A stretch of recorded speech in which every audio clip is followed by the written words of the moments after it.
And that's ORG, SICTV.org.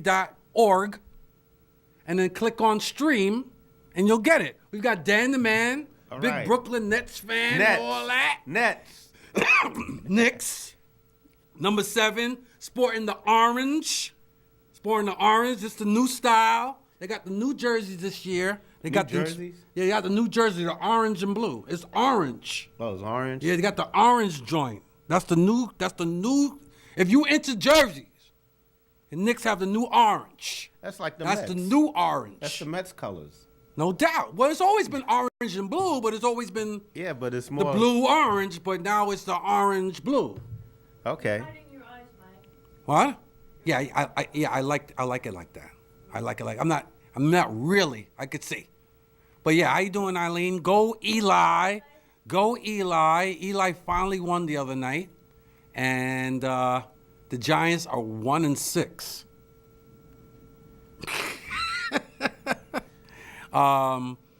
A-Rod's case. Oh, and like I mentioned, we're going to talk about the NBA. For those who don't know, Dan is here. We're going to talk about the NBA. But before we do, we're just going to, just talk about some things in the beginning. Some current events before we get into the NBA. Talk about the Knicks. We're going to talk about the Nets first.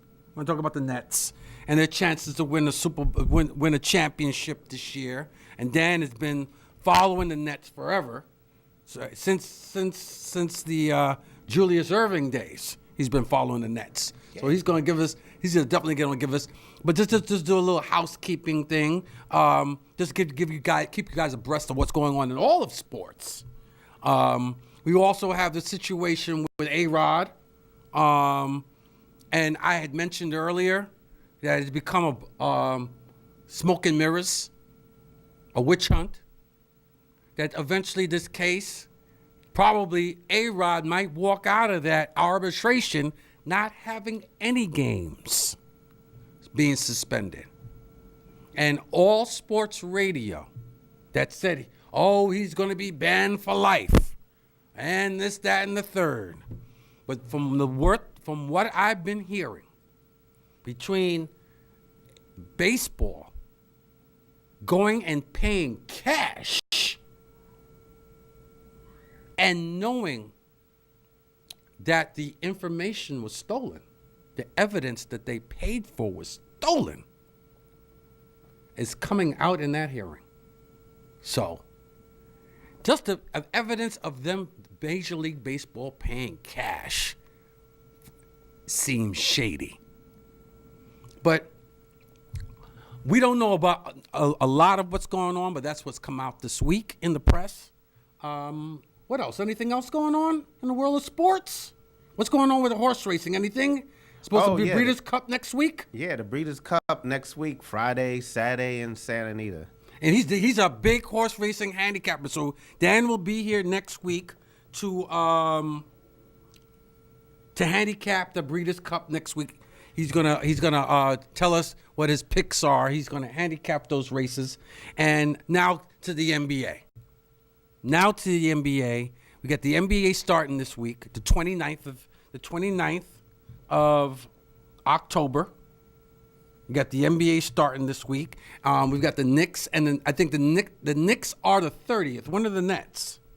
When are the Nets getting started? You know, Dan, what day? I believe it's the 30th. They play the Cavaliers. Oh, they play the Cavaliers. Yeah, and Cleveland. And the Knicks play Milwaukee, I believe. Yeah, they play Milwaukee. Knicks play the first 3 games on the 29th are Orlando at Indiana, Chicago at Miami. Oh, I got to see that. And Clippers versus the Lakers. Oh, a fight for So you got another rivalry out in the West with that. But yes, before we handicap the NBA, let's talk about our teams. Dan's going to talk about the Nets. I'm going to talk about the Knicks. So go ahead. Tell us a little bit about what are your predictions with the Nets this year, and what should we be looking for with the Nets? Well, what we should be looking for with the Nets is some more up-tempo offense, which I finally saw for the first time yesterday watching the Nets play Miami. I mean, these guys was pushing the ball on the break. I mean, they just opened up the second quarter scoring 41 points. But what you're going to see the Nets doing, they're going to be a more tougher team because the knock on the Nets last year, they were soft. I mean, you kind of saw that when they played Chicago. They should have beat Chicago in the first round, but they just didn't do what they supposed to have done in the game 7. I mean, they never led. They let their fans down. They weren't playing no defense. They really didn't show any heart. So what they picked up is some guys with some championship caliber, like Garnett, Pierce, and Jason Terry. They have another tough guy in Andre Kirilenko, and he's an excellent defender. I mean, he's everywhere. I mean, he fills up the stat sheet. So you're going to see better defense, more heart. Also, you're going to see a lot of what the Nets have to offer off the bench as far as offense. They have a lot of firepower now off the bench. Besides AK, they have Andre Blatch. Right. Allen Anderson, who lights it up, and who kills the Knicks every year. Yeah, he kills the Knicks. He killed the Knicks last year with 27 points or something like that. Yeah, like about 37. 37. Yeah. Yeah. And then you have Jason Terry coming off the bench. And then you have a smart point guard in Sean Livingston. And he's 6'7". I like him. So, there's some other players, that the Nets have. They have the kiddie core, which is Miles Plumlee out of Duke, a good backup center. We might not see him. He might be in the D League. Who knows? Tyshawn Taylor is another guy. And another guy that a lot of people are starting to talk about is Teletovic. Yeah. Teletovic can really light it up. I mean, he's been the top scorer in Europe, but he hasn't done anything since he's played with the Nets. And Jason Kidd said himself that he's going to use more Teletovic because he's a big power forward that spreads the floor with his three-point shooting. So, in a nutshell, as far as prediction is concerned, it's like championship or bust with this team because, they have this window with Garnett and Pierce, and there's going to be a lot of pressure on the Nets because of what the owner has done. He really spent on this roster, trying to get a championship, and he wants a championship. They're saying with the luxury tax, with everything included, the payroll plus the luxury tax that they pay, because remember, for every dollar that, not just the Nets, but for every dollar that the Nets are over, they have to pay 4 times the amount. For every dollar that they're over, they have to pay 4 times the amount. And their payroll with the luxury tax, their payroll comes out to be $180 million. So the Nets are paying a lot. But if that's correct, then that's I mean, I don't know that if that's for sure. I was reading it off of, one of these websites or one of these ESPN. But, a lot of times these things are wrong. But if they're right, then that's a lot of money to be paying. I mean, we know that the Nets are paying above $100 million in payroll. So it's not out of the question. Well, they say it's about, I think the luxury tax is about $80 million. The luxury tax is $80 million? Yeah, so, it's $80 million. So, it's like around 87 million. Yeah, so, they're paying a lot. They're paying a lot of money, almost $200 million for, but the owners got it to spend. And so what do you think they're going to, I mean, realistically? I think realistically, I think the Nets could go far. They can go, they have a team that can, I believe, win a championship? Yeah. Go to Eastern Conference Finals this year? Yeah. All right. Yeah. Will they also be the number 1 seed coming out the East? I think Miami. I still think Miami because I read somewhere, right before training camp that LeBron James and Wade and Bosh, they lost 10 pounds apiece. So they came in a little bit lighter in training camp. Also, I saw something that in preseason, Chris Bosh is doing a lot of scoring. I read that they want him to score more so they can take the pressure off of Dwayne Wade. So Wade can be more of a defensive guy and more of a facilitator, so that Wade don't have to go around slashing and trying to score a lot. So this is going to be Chris Bosh year. And I like Miami. I mean, he's been the focal point when he was in Toronto. He was the focal point of the offense. Yeah, he was. And so they could gather everything around him, too. And, you know, what's dangerous is they have Beasley coming off the bench, and he could play power forward, small forward. He's 6'10". The guy can score. They didn't have that last year. And they added another three-point shooter in Mason. Roger Mason, my cousin. Yeah, right. So it's good. I always say that. It's good that you mentioned Miami, because they still the team to beat. When we didn't think that they were the team to beat last year, they went on and won 66 games. I mean, and they just blew out. And then they have Odin, too. Yeah, Odin, I was reading, he's not going to play a lot. He's like a project.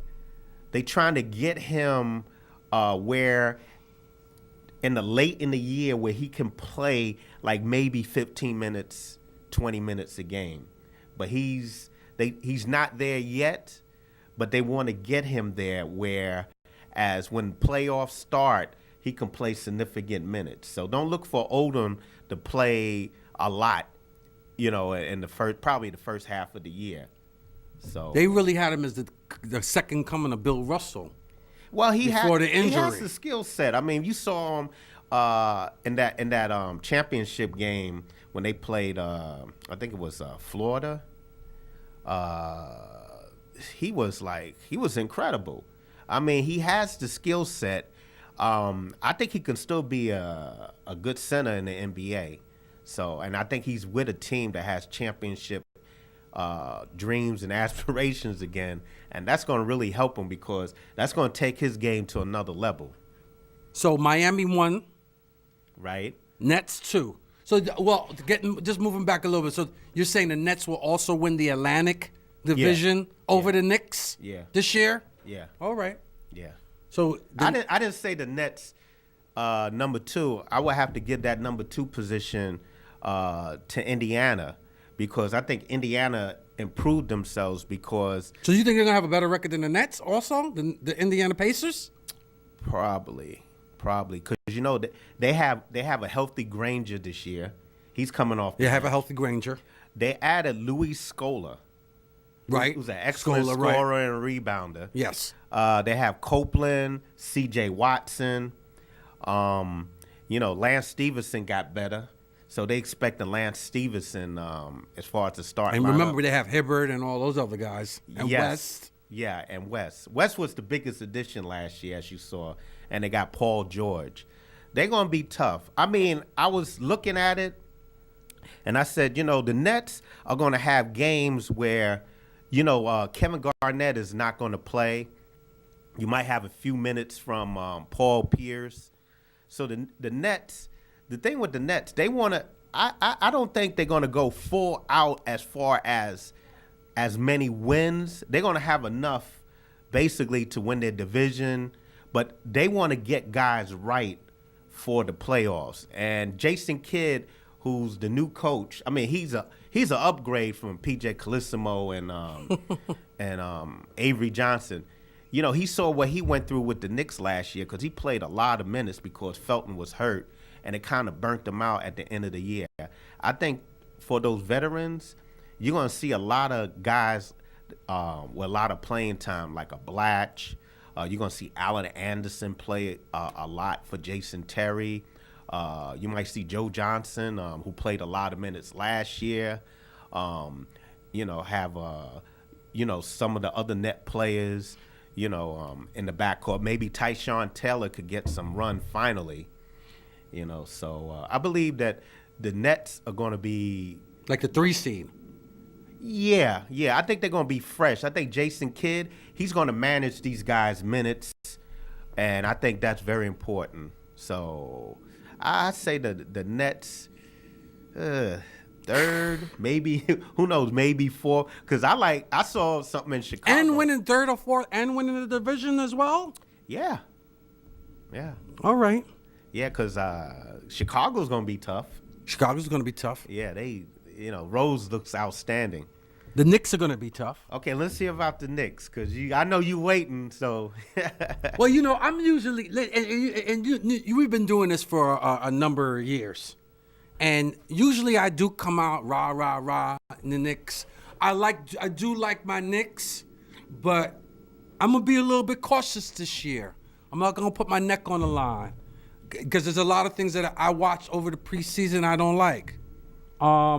And some things from the last season in which the Knicks came short in the second round of the playoffs. First, the Knicks have problems rebounding the ball. And we're not getting great rebounding and scoring from the center spot. Melo's going to be Melo.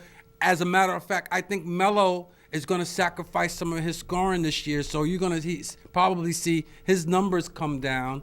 Dan mentioned before that Paul Pierce went from a 25-game-a-night scorer to scoring 17 points when they won the title. So you might see another that number come down, because also you have to Anthony's going to have to share the ball with Bargnani and Stoudemire and J.R. Smith and Metta World Peace. So I think there's going to be a lot of scoring. The thing with the Knicks, they have a lot of scoring. That's a positive. They have scorers. They have Melo. They have J.R. They have Metta. People sleep on Metta because he gets into trouble, but Metta is a world champion. He's got a ring. He's been a scorer on the Indiana Pacers before the trouble he got himself into initially. He was averaging 25 points a game. He can play the 2. The thing with Metta, he can play also the 2, 3, or 4. So, and then Metta also brings something that they haven't had before, the bravado. Metta doesn't take much for Metta to get in your face. Metta, and that's what you like about him. And this brings back the kind of players we had before, like a Charles Oakley or Anthony Mason. Those types of players were not afraid to get in your face at any time. And it's been a long time since we've seen something like that. I think Metta brings that to the table. So the Knicks' lack is scoring from the center spot. And it just drives me nuts to see Tyson Chandler grab a rebound 2 inches from the basket, and rather than trying to dunk it, he passes it out. And with him, I mean, he's a terrific player. He's played defense, but he's got to be hearing it from everybody else. Well, you know what? Let me interject. That's why they got Bargnani. He could play the center position. I mean, you could move him over, then move Melo over, and then bring in a Metta World Peace, let him play the small forward position. I mean, that's what happens when Chandler gets in foul trouble at these rests. They do shift everybody over. Right, and it's going to happen because I watch the Knicks games, and Chandler makes, the first quarter alone, like maybe the first 5 minutes, he'll have 2 fouls. So they're going to move Bargnani over to the center spot. That's why Metta World Peace is going to get his minutes. But it's frustrating. I also watched the Houston game with Dwight Howard this week.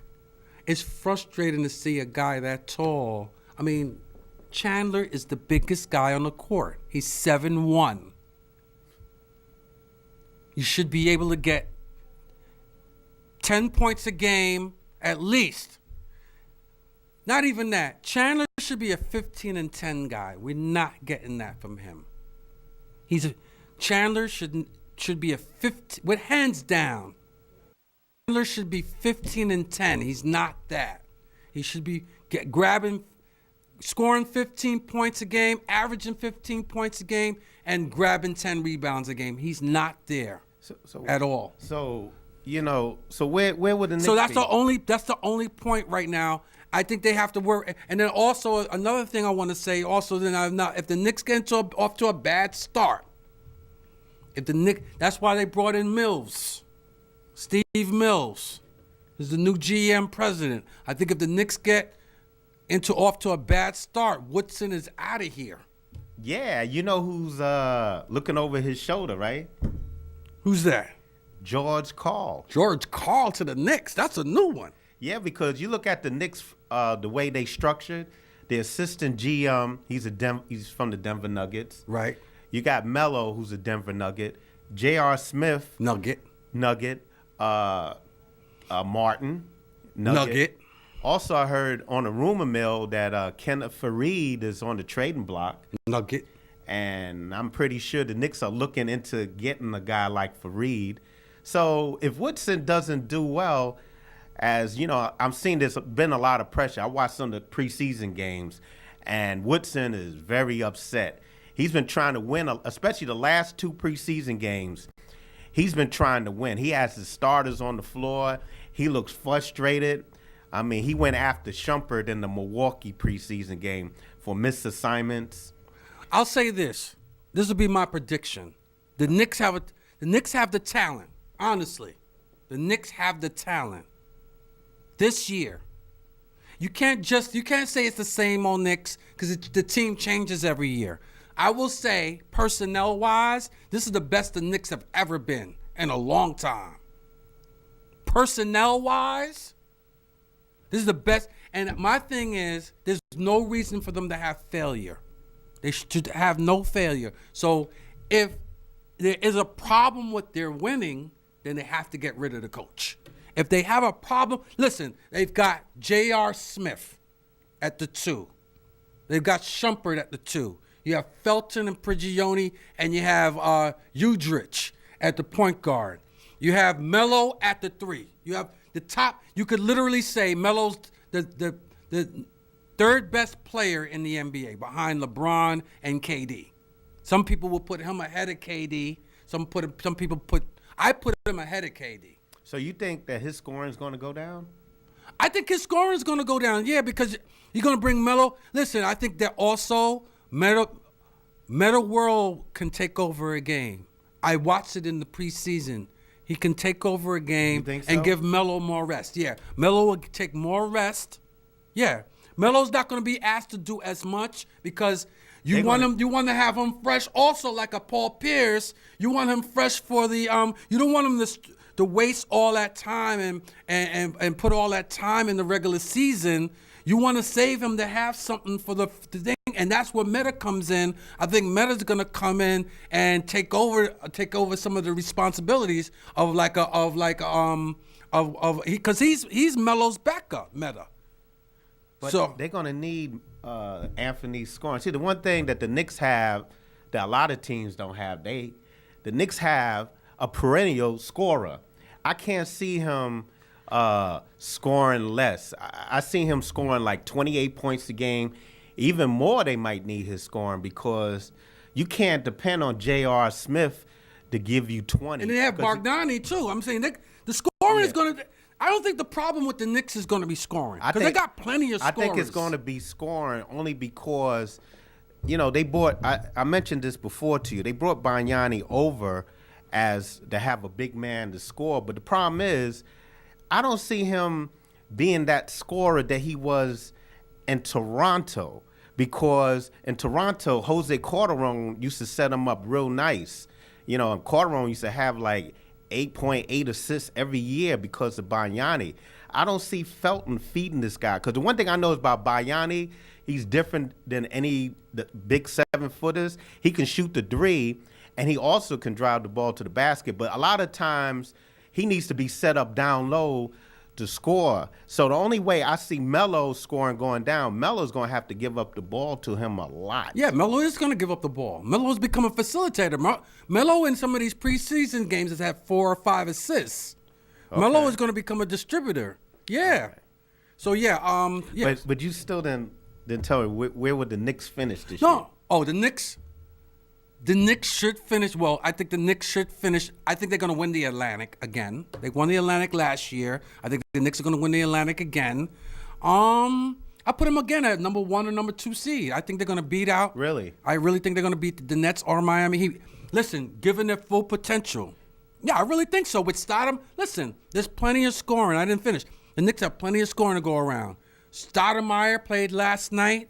Looked fantastic. Didn't look like there was anything wrong with him. You think he can finish out the season like that? We'll see. I mean, he's supposed to be this year the best in the best health. I mean, how many more operations does he have? He's had operations on everything. But he's not going to play no more than 20 minutes. Woodson even said that. I mean, you might have to use him more than 20 minutes. They might use him more. He might break down. Listen, The knees might not hold up. Listen to this statistic about Stat last year. Listen to this. Stat averaged 23. We talk about he had to have 20 minutes a game. Right. Last season, he averaged 23 minutes a game. Right. 14 points. Right. 5 rebounds. So if he can do that this year, yeah, but he didn't play the whole year. That's the difference. He played like a handful. He played 29 games last year. That's a handful of games. No, but he's going to play a full season this year. He's going to play 70, 80 games this year. And he was no factor in the playoffs. So yeah, but he didn't. Yeah, he's going to play more games this year. He had to go through whatever that surgery or whatever last year. Fine, I think he's fine. And then listen, he's in the last year of his deal anyway. So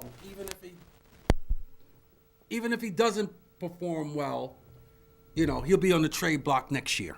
Or they could amnesty. Well, they can't amnesty him. Yeah, nobody wants this guy. But they'll take him for his salary. Somebody will take him for that salary cap. He makes $20 million. That's to be $20 million off the cap. There's a lot of players we said that we wouldn't take, but you see people take players.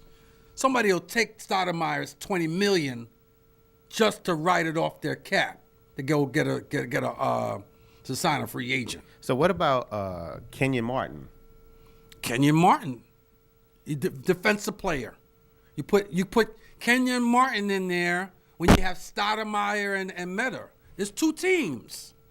Okay. You have the first team and the second team. So when the second team comes in, Stoudemire is going to be the center, backup center for Chandler. Okay. You have Meder and you have Martin. And that's a brute force off the bench. So they're going to win the division? Yeah, they're going to win the division. They won the division last year.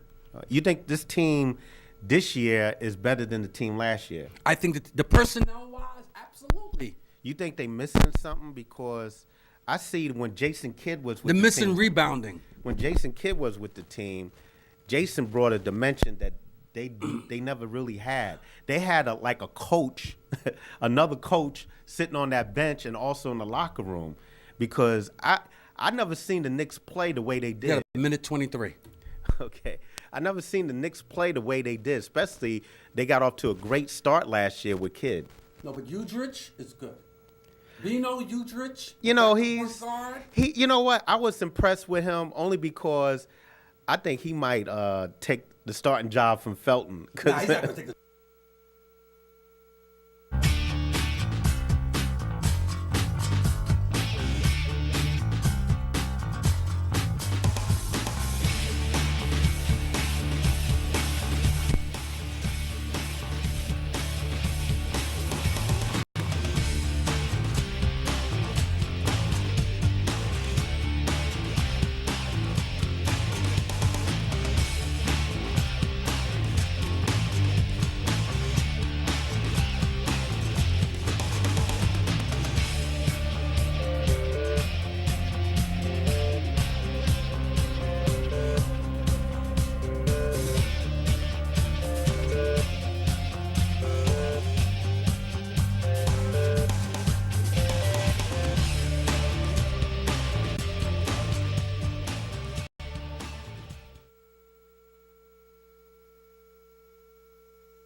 of Staten Island Soccer Report, coming to you live tonight from the studios of CTV. I think we have some technical difficulties to start the show. I know we didn't hear the famous Giorgio Chianelli's theme song to start the show, but anyhow, we're still here. We're live, and we might as well just run with it. I love the background tonight, Frank. Look, a little different there. Yeah, exactly. So As always, Frank Tricomi, head coach, Great Hills Sting, Yes. assistant coach of the Great Hills Starlets. Also, Frank, Yes. you got a lot on your plate. And How you coach doing? of the great team as well. And the great Six team. Great team. Oh, the gray. The gray. Oh, like the color gray. That's right. Yeah, That's right. so Okay. Yeah, that's it's- 3. Yeah, it's interesting. You know, glad to be here tonight. So how's it going? Let's just, I guess we'll stick right with it. Start with the great team. I guess is the Okay. youngest. Yeah. And we'll work our way up. Okay. All right, let's get it. Let's get an update on Great Hills. Yeah, the gray. Basically, what's going on is the gray team. We've practiced scrimmaged a couple of times. I definitely feel like the kids definitely got it more the second time, obviously. And we were interrupted by the federal government with the delay at Miller Field. So, unfortunately, those kids didn't get to play for 2 weeks because we started a few weeks into September. We started a few weeks after the season started. And now, with the federal government shutdown, combined with the Columbus Day holiday, you know, we've been on a 2-week hiatus and big question mark for this weekend. So